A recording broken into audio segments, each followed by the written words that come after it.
In this video, we will be solving another exercise about quadratic equations.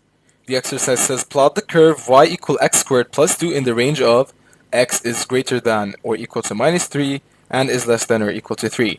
As usual, we have on the top row the ranges, and let's start. When x is equal to minus 3, it will be equal to 9. When x is equal to minus 2, it's going to be equal to 4.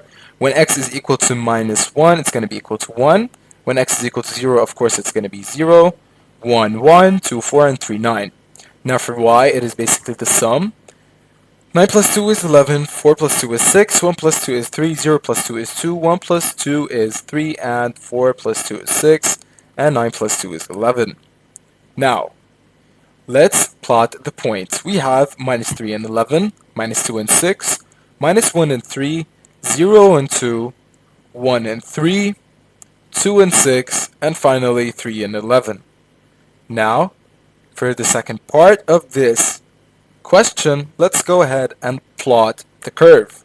At first, we have minus 3 and 11.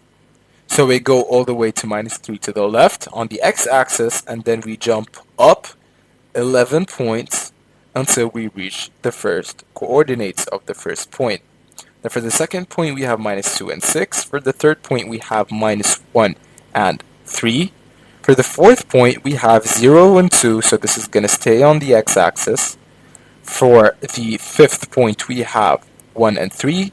And for the sixth point, we have 2 and 6. And for the final point, we're going to go all the way to 3 to the right, and then all the way up to 11.